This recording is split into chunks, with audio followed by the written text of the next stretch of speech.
তাদেরকে যখন জিজ্ঞেস করবেন যে আপনারা কেন দরগায় যাচ্ছেন, দুনিয়ার মানুষও তো উপকার করতে পারে, সাধারণ মানুষও তো উপকার করতে পারে। দুনিয়ার মানুষ এটা পারবে না যে আপনার রিজিকে বরকত হচ্ছে না, আপনি তাদের কাছে দোয়া করবেন, তারা আপনার রিজিককে বরকত দান করে দেবে। কিন্তু মাজারে গেলে এটা হবে, কারণ মাজারে যে পীর বাবা রয়েছেন তাকে আল্লাহ তালা এই ক্ষমতা দিয়েছেন, পীর বাবাদের আল্লাহ তালা এই ইখতিয়ার দিয়েছেন, এই ক্ষমতা দিয়েছেন যে তারা মানুষের উপকার বা ক্ষতি করতে পারে আসবাবের বাইরে গিয়ে। ঈসা ইবনে মারিয়াম আলাইহিস সালাম, যিনি একজন উলুল আজম পয়গম্বর, সে যদি কোনো রকম উপকার বা ক্ষতি করার ক্ষমতা না রাখে, তাহলে একজন সাধারণ পীর বাবা কিভাবে আপনার উপকার বা অপকার করার ক্ষমতা রাখে? আর শুধু এটা নয় যে নবীরা কারো উপকার করতে পারে না বা ক্ষতি করতে পারে না, নবীরা নিজেরও কোনো রকম উপকার বা ক্ষতি করার ক্ষমতা রাখেন না। আমাদের নবী মুহাম্মদ সাল্লাল্লাহু আলাইহি সাল্লামকে আল্লাহ তাআলা বলছেন যে হে নবী সাল্লাল্লাহু আলাইহি সাল্লাম, আপনি বলে দিন যে আমি আমার নিজের জানের জন্য কোনো উপকার বা ক্ষতি করার ক্ষমতা রাখি না, তবে আল্লাহ তাআলা যা চান। তাহলে মাজারে যাওয়া আপনি বন্ধ করুন। মাজারে যাওয়া একটা গোমরাহি, একটা ভ্রষ্টতা। বিসমিল্লাহির রহমানির রহিম, নাহমাদুহু ওয়া নুসাল্লি ওয়া নুসাল্লিমু আলা রাসূলিহিল কারীম, আম্মা বা'দ। যদি আপনারা আমাদের সমাজের যে সমস্ত মানুষ মাজারে যায়, দরগায় যায়, তাদের জিজ্ঞেস করে যে আপনারা কেন দরগায় যাচ্ছেন বা মাজারে কেন যাচ্ছেন, তাহলে যে সমস্ত ব্যক্তি মাজারে বা দরগায় যায় তারা আপনাদের যে উত্তরটা দিবে সেটা হচ্ছে, তারা বলবেন যে আমরা এই জন্য দরগায় যাই যে সেখানে গিয়ে আমাদের মুরাদ পূরণ হয়, সেখানে গিয়ে আমরা সাহায্য পাই, আমরা উপকার পাই। এখন উপকার তো সাধারণ মানুষও করতে পারে।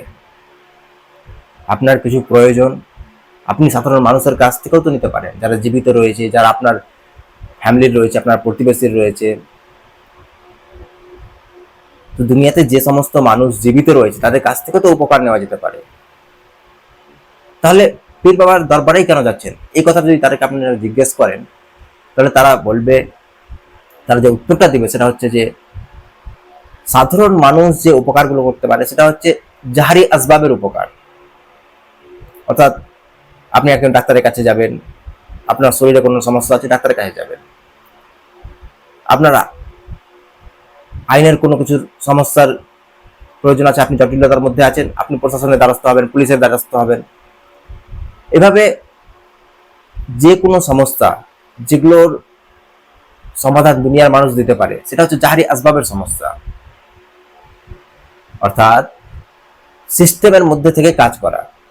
দুনিয়াতে যে সিস্টেম আল্লাহ তাআলা চালু রেখেছেন সেই সিস্টেম অনুযায়ী মানুষ নিজের জন্য কিছু করেন এবং অপরের জন্য যেটা করতে পারেন সেটা করতে পারবেন দুনিয়ার মানুষ। এটা উত্তরটা কিন্তু তারা দিবেন যারা দরগায় যান। তাদেরকে যখন জিজ্ঞেস করবেন যে আপনারা কেন দরগায় যাচ্ছেন, দুনিয়ার মানুষও তো উপকার করতে পারে, সাধারণ মানুষও তো উপকার করতে পারে, তখন তারা এই কথাটা বলবে যে সাধারণ মানুষ যে উপকার করতে পারে সেটা হচ্ছে আসবাবের উপকার, যেটা সিস্টেম অনুযায়ী হয়। কিন্তু দুনিয়ার মানুষ এটা করতে পারবেন না যে তারা আপনাকে সন্তান দান করবেন। আপনার সন্তান হচ্ছে না, আপনি দোয়া করবেন, তারা আপনার সন্তান, তারা আপনাদের দোয়া কবুল করে নিয়ে আপনাকে সন্তান দান করবেন। দুনিয়ার মানুষ এটা পারবে না, সাধারণ মানুষ এটা পারবে না। সাধারণ মানুষ এটা পারবে না যে আপনার উপর বিপদ আপদ লেগে আছে সেই বিপদ আপদকে দূর করে দিবে। দুনিয়ার মানুষ এটা পারবে না যে আপনার রিজিকে বরকত হচ্ছে না, আপনি তাদের কাছে দোয়া করবেন, তারা আপনার রিজিককে বরকত দান করে দিবে।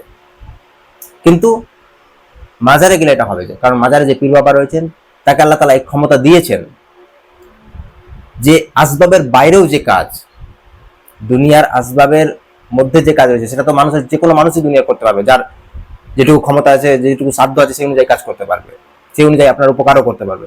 কিন্তু আসবাবের বাইরে যে কাজগুলো, সেই কাজগুলো আল্লাহ তাআলা পীর বাবাদের করার অধিকার দিয়েছে। পীর বাবাদের কাছে আপনারা যখন যাবেন, তো পীর বাবা আপনার মুরাদ শুনে নিয়ে আপনাকে সেই জিনিস দিতে পারবে যে জিনিস দুনিয়ার কোনো মানুষ দিতে পারবে না, কারণ সেটা আসবাবের বাইরের জিনিস।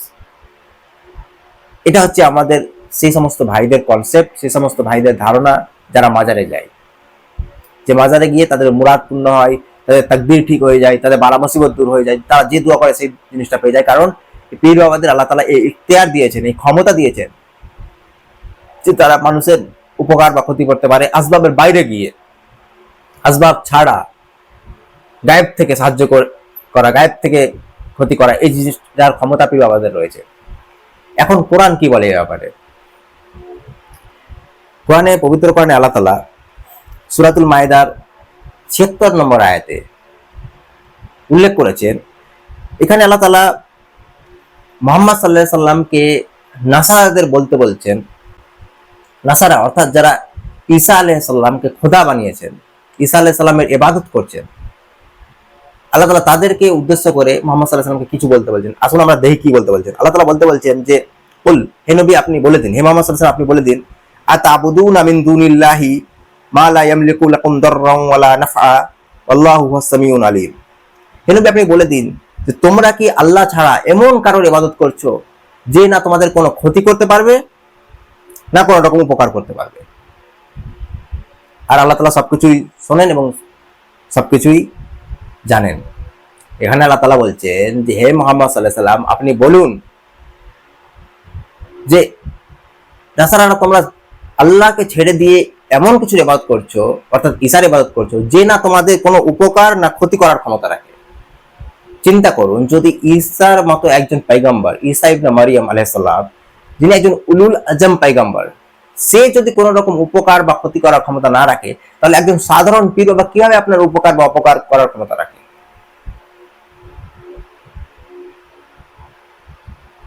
একবার ভেবে দেখুন যে একজন মাজারে থাকা একজন সাধারণ পীর বাবা, সে কিভাবে আপনার ডিগ্রি বানাতে পারে, সে কিভাবে আপনার তাকদীর ঠিক করতে পারে, সে কিভাবে আপনাকে গায়েব থেকে সাহায্য করতে পারে। অথচ আল্লাহ তাআলা বলছেন যে হে নবী সাল্লাল্লাহু আলাইহি সাল্লাম আপনি বলে দিন যে তোমরা আল্লাহ ছাড়া এমন কারো ইবাদত করছো যা যে নাকি তোমাদের না কোনো রকম উপকার ক্ষতি করার না কোনো রকম উপকার করার ক্ষমতা রাখে। তাহলে ঈসা ইবনে মারিয়াম আলাইহিস সালাম যদি কারোর কোনো রকম ক্ষতি বা উপকার করার ক্ষমতা না রাখে, তো পীর বাবার তো কোনো ক্ষমতাই নেই কোনো রকম উপকার বা ক্ষতি করার। তাহলে এই আয়াত থেকে আমরা স্পষ্টভাবে বুঝতে পারলাম, সূরা মাইদার ৭৬ নম্বর আয়াত থেকে, ৫ নম্বর সূরার ৭৬ নম্বর আয়াত থেকে, যে কোনো নবীরও এটা এখতিয়ার নেই যে সে কোনো রকম উপকার বা ক্ষতি করতে পারবে কোনো মানুষের। হ্যাঁ, জাহারি আসবাবের ব্যাপারটা সম্পূর্ণ আলাদা, কারণ জাহারি আসবাবে একজন সাধারণ মানুষ আপনার ক্ষতি করতে পারবে, উপকারও করতে পারবে। আর যদি জাহারি আসবাবেরই কথা বলেন, তাহলে পীর বাবার দরবারে কোনো যাওয়ার প্রয়োজন নেই, কারণ সাধারণ মানুষ আপনার উপকার করতে পারবে, ক্ষতি করতে পারবে। তাহলে সাধারণ মানুষ থেকে আপনি উপকার নিয়ে নেন। তাহলে আপনি যে উপকার বা ক্ষতি করার কথা বলছেন, যে পীর বাবা যেটা করতে পারে, আসবাবের বাইরে গিয়ে উপকার করতে পারে, সেই উপকার তো কোনো নবীও করতে পারে না, তো পীর বাবা কিভাবে করবে? আর শুধু এটা নয় যে নবীরা কারো উপকার করতে পারে না বা ক্ষতি করতে পারে না, নবীরা নিজেরও কোনো রকম উপকার বা ক্ষতি করার ক্ষমতা রাখেন না। আর এটা আল্লাহ তাআলা বলেছেন সূরাতুল আরাফ সূরা নম্বর ৭ আয়াত নম্বর ১৮৮-তে।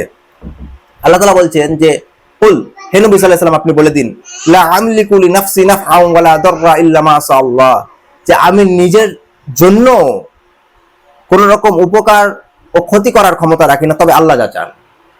আমাদের নবী মুহাম্মদ সাল্লাল্লাহু আলাইহি সাল্লামকে আল্লাহ তাআলা বলতে বলছেন যে হে নবী সাল্লাল্লাহু আলাইহি সাল্লাম আপনি বলে দিন যে আমি আমার নিজের জানের জন্য কোনো উপকার বা ক্ষতি করার ক্ষমতা রাখি না, তবে আল্লাহ তাআলা যা চান। তাহলে সূরাতুল আরাফের ৭ নম্বর সূরার ১৮৮ আয়াত নম্বর আয়াত থেকে ক্লিয়ার হয়ে যাচ্ছে যে কোন নবী বা রাসূল নিজের জন্য কোন রকম উপকার বা ক্ষতি করার ক্ষমতা রাখে না। তো কোন নবী যখন নিজের জন্য কোন রকম উপকার বা ক্ষতি করার ক্ষমতা রাখে না, তাহলে একজন পীর বাবা কিভাবে আপনার কিভাবে উপকার বা ক্ষতি করতে পারে? চিন্তা করার বিষয় যে আপনি যে জিনিসটার ভিত্তিতে দরগা যাচ্ছেন বা মাজারে যাচ্ছেন, সেটা কতটা ভিত্তিহীন, সেটা কতটা একটা গোমরাহী আকীদা, কোরআনের বিরুদ্ধে যায় এই আকীদাটা। এটা না যে আপনার বাপ দাদা যে জিনিসটা করেছেন সেটা ঠিক, ঠিক সেটাই যে আল্লাহ তাআলা বলেছেন কোরআনে। আল্লাহ তাআলা বলছেন, কি বলছেন, যে কোন নবী ও রাসূলও কারো কোনো উপকার করার ক্ষমতা রাখে না, এমনকি কোন নবী রাসূলও নিজের জন্য কোন উপকার বা ক্ষতি করার ক্ষমতা রাখে না। তো পীর বাবার তো আপনার কোনো উপকার করার ক্ষমতাই নেই। তাহলে মাজারে যাওয়া আপনি বন্ধ করুন। মাজারে যাওয়া একটা গোমরাহী, একটা ভ্রষ্টতা। এই ভ্রষ্টতা থেকে বেরিয়ে আসুন। ক্ষমতা একমাত্র আল্লাহ তাআলার রয়েছেন, তিনি আপনার উপকার বা ক্ষতি করার ক্ষমতা রাখেন, তিনি আপনার জন্য যা ইচ্ছা তাই করেন। তাই আল্লাহর দরবারে আসুন, মাজারে যাওয়া ত্যাগ করুন। এটা একটা গোমরাহী, এটা একটা কবিরা গুনাহ। আখির দাওয়ানা আলহামদুলিল্লাহি রাব্বিল আলামিন।